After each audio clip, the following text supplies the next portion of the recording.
Hello friends, welcome back to my channel. ட்ராமாக்குள்ளே போகிறதுக்கு முன்னாடி மறக்காம இந்த வீடியோக்கு ஒரு லைக்கை போட்டுருங்க. போன வீடியோவில் நான் கேட்டிருந்தேன் வாய்ஸ் ஓவருக்கு ஆள் தேவைப்படுறாங்க அப்படின்னு சொல்லிட்டு. அவங்களுக்கு கண்டிப்பாக ஹிந்தி வந்து நல்லாவே தெரிஞ்சிருக்கணும், அது ஒன்று மட்டும் போதும். கமெண்ட் பாக்ஸில் என்னோட டெலிகிராம் சேனலோட நேம் கொடுக்குறேன், அதை வந்து நீங்கள் சர்ச் பண்ணி அந்த குரூப்பில் ஜாயின் பண்ணிக்கோங்க. சரி வாங்க ட்ராமாக்குள்ளே போகலாம்.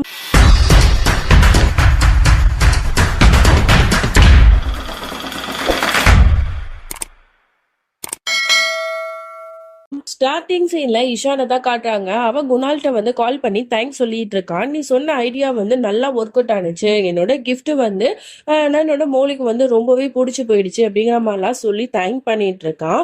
அப்பதான் குணால் வந்து இன்னொரு ஐடியாவை கொடுக்குறான். நாளைக்கு வந்து மௌலி வந்து ஜாக்கிங் போவா, அப்ப நீயும் போயிட்டு நான் சொர மாதிரிலாம் பண்ணேன், கண்டிப்பா அவ இம்ப்ரெஸ் ஆயிடுவா அப்படிங்கிற மாதிரிலாம் சொல்றான். அவனும் அதை கேட்டுக்கிட்டு ஓகே அப்படிங்கிற மாதிரி சொல்றான். என்ன ஐடியா கொடுத்துருக்கான்னு தெரியல. அப்படியே இங்க மௌலியை தான் காட்டுறாங்க. அவ வந்து அந்த கிஃப்ட் பண்ணிருப்பாள்ல, சோ அதை வந்து பாத்துக்கிட்டு அவளுக்கு ரொம்ப பிடிச்சிருது. இஷான் வந்து என் மேல இவ்வளவு லவ் வச்சிருந்தா இவ்வளவு அழகான ஒரு கிஃப்ட கொடுத்திருப்பான், கண்டிப்பா என்னையும் மிஸ்டியையும் நல்லா பாத்துக்க முடியும் அப்படின்னா அது இஷானால மட்டும்தான் முடியும் அப்படிங்கிற மாதிரிலாம் இவ யோசிச்சுட்டு இருக்கா. அதே சமயம் குணால் வந்து தன்னை ஹர்ட் பண்ண மாதிரி பேசினது எல்லாத்தையுமே நினைச்சு பார்த்துட்டு வருத்தப்பட்டுட்டும் இருக்கா. குணால் வந்து ரொம்ப மாறிட்டான், ஏன் இவ்வளவு மோசமானவனா இருக்கான்னு தெரியலையே அப்படிங்கிற மாதிரிலாம் யோசிச்சுட்டு இருக்கா.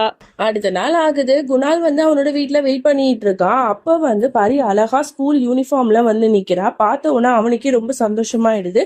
சரிம்மா, நீ நல்லபடியா சமத்து பிள்ளையா இருக்கணும் சரியா அப்படிங்கிற மாதிரிலாம் அவளை வந்து சொல்லி ஸ்கூலுக்கு வந்து அனுப்பி வைக்கிறான். கொஞ்ச நேரத்துல பார்த்தா குணாலோட அம்மா அந்த இடத்துக்கு வந்துடுறாங்க.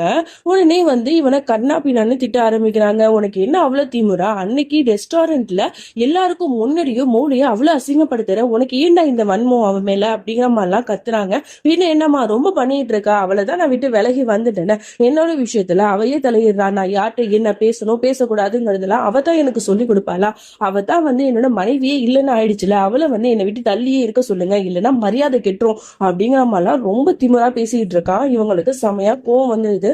கன்னத்திலேயே பலான்னு அரைஞ்சிடுறாங்க. இனிமே என்னோட மூஞ்சிலே முழிக்காத, உனக்கு எனக்கு சம்மந்தமே கிடையாது அப்படிங்கிற மாதிரிலாம் சொல்றாங்க.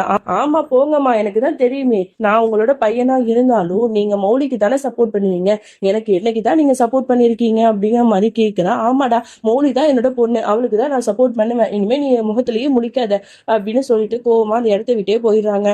அதோட குணால் வந்து ரொம்பவே வருத்தப்படுறான். அம்மா, நீங்க வந்து என் மேல கோவப்படுறது வந்து எனக்கு தெரியும், நான் இது எல்லாமே வேணும்னு தான் பண்றேன், மௌலி வந்து என்னை முழுசா வெறுக்கணும், இஷான் கூட சேரணுங்கிறதுக்காக தான் நான் இந்த மாதிரிலாம் பண்ணிட்டு இருக்கேன் அப்படிங்கிற மாதிரிலாம் சொல்லிட்டு இருக்கான். அப்புறம் வந்து மொழி வந்து ஜாகிங் போறதுக்காக அப்படியே போயிட்டு இருக்கா. அப்ப பார்த்தா பாக்குற இடம் எல்லாமே பூக்களாலேயே வந்து அப்படியே நிரப்பப்பட்டிருக்கு. ஐ லவ் யூ அப்படின்னு சொல்லிட்டு ரோஸால அழகா வந்து டெக்கரேட் பண்ணியிருக்கா. அதெல்லாம் பார்க்கும்போது அவளுக்கு நல்லாவே தெரிஞ்சது இதெல்லாம் இஷான் தான் பண்ணியிருப்பான் போல அப்படின்னு சொல்லிட்டு. அப்புறம் ஹார்ட் ஷேப்ல அழகா ஃப்ளவர்ஸாலேயே வந்து சூப்பரா டெக்கரேட் பண்ணியிருக்கான். அதெல்லாம் பார்த்துட்டு அப்படியே சிரிச்சுட்டு வேகமா வந்து ஓடி போயிட்டு இருக்கா. அப்பதான் தூரத்துல ஒரு மரத்துல ஒரு டெடி பியர் இருக்கு. அதை பார்த்த உடனே அவளுக்கு ரொம்ப பிடிச்சு போயிடுது. அதை சும்மா தொட்ட உடனே அப்படியே அதுல எலும்பு கூட அப்படியே வந்து விழுது. அதை பார்த்த உடனே பயந்து அம்மா அப்படின்னு சொல்லிட்டு கத்திடுறா. அதுக்கப்புறம் தான் தெரியுது அந்த எலும்பு கூடு முகத்துல இஷானோட போட்டோ ஒட்டி இருக்கு. இதை பார்த்த உடனே அப்படியே அவ விழுந்து விழுந்து சிரிச்சிட்டு இருக்கா. அப்ப இஷானும் அந்த இடத்துக்கு வந்து அப்படியே ஹீரோ மாதிரி என்ட்ரி கொடுக்குறான். அவனை பார்த்துட்டு வெக்கப்பட்டு இவளும் சிரிச்சுட்டு எதுவுமே சொல்லாம அந்த இடத்தை விட்டே போயிடுறா.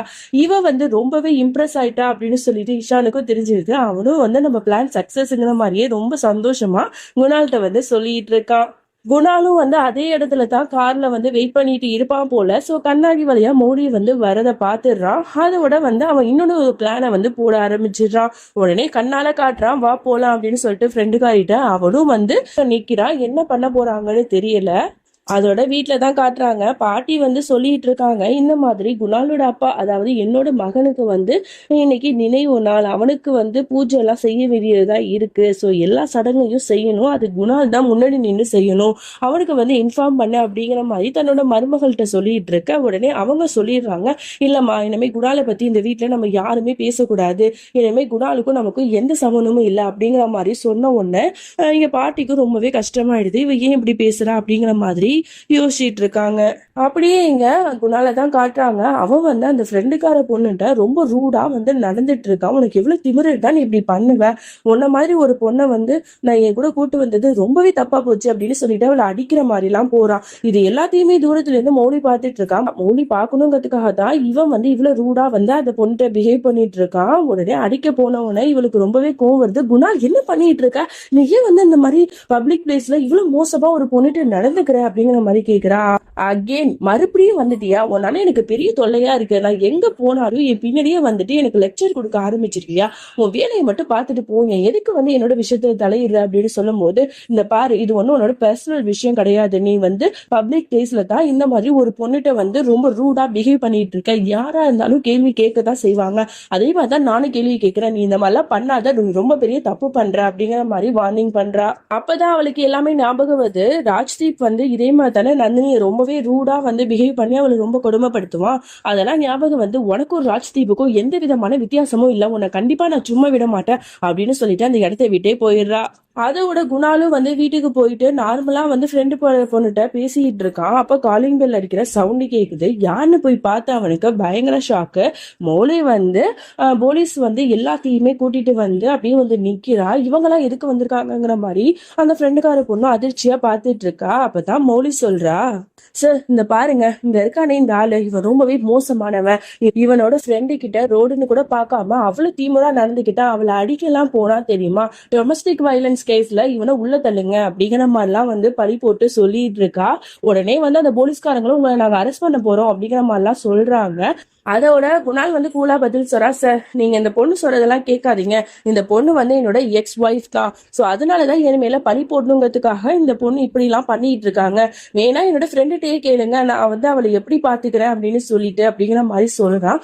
அப்ப அந்த ஃப்ரெண்டுக்கார பொண்ணுகிட்ட வந்து மௌலி சொல்றா, இந்த பாரு மெஹக், நீ பயப்படாத, நீ உண்மையை சொல்லு, எதா இருந்தாலும் நம்ம பாத்துக்கலாம், நான் உன் கூட நிப்பேன் அப்படிங்கிற மாதிரிலாம் சொல்றா. அப்ப அந்த மெஹக்கும் வந்து போலீஸ் சொல்றா, சார் இவங்க சொல்ற மாதிரிலாம் ஒண்ணுமே கிடையாது. என்ன வந்து இவர் ரொம்பவே நல்லா பார்த்து பாரு, அன்னைக்கு வந்து சும்மா சாதாரணமா தான் நாங்க பேசிட்டு இருந்தோம். அதை வந்து இவங்க தப்பா புரிஞ்சுக்கிட்டு மிஸ் அண்டர்ஸ்டாண்டிங் பண்ணிக்கிட்டு தான் உங்களை வந்து இதுல வந்து இன்வால்வ்மெண்ட் பண்ணிட்டாங்க. ஸோ நீங்க வந்து இதை பத்தி எல்லாம் பெருசா எடுத்துக்காதீங்க, இது வந்து எங்களோட பர்சனல் விஷயம் அப்படிங்கிற மாதிரிலாம் வந்து சொன்ன உடனே போலீஸ்க்கும் ரொம்பவே கோவம் வந்தது. என்ன மேடம் நீங்க எதுக்கு இந்த மாதிரிலாம் பண்றீங்க? பொய்யா இல்லாத வேலையெல்லாம் சொல்லிட்டு எங்களோட டைமை நீங்க வேஸ்ட் பண்றீங்க அப்படின்னு சொல்லிட்டு ரொம்ப கோவமா பேசினோம்னா மோடிக்கு ரொம்ப அசிங்கமாயிடுது. சரி நம்ம தேவையில்லாம இங்க வந்துட்டோமோ சொல்லிட்டு அவளுக்கு கோவமா அந்த இடத்த விட்டே போயிடுறா.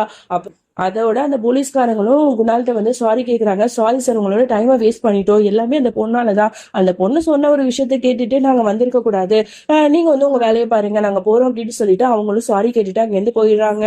இது எல்லாத்தையுமே வீட்டுல போயிட்டு மௌலி வந்து எல்லாத்திட்டையும் சொல்லிட்டு இருக்கா. அவன் மனசுக்கு ரொம்ப கஷ்டமா இருக்கு. வர வர குணாலோட கேரக்டர் ரொம்ப மோசமா போயிடுச்சு. அவன் வந்து அந்த ராஜ்தீப் மாதிரியே நடந்துக்க ஆரம்பிச்சுட்டான் அப்படிங்கிற மாதிரிலாம் சொல்லி புலம்பிட்டு இருக்கா.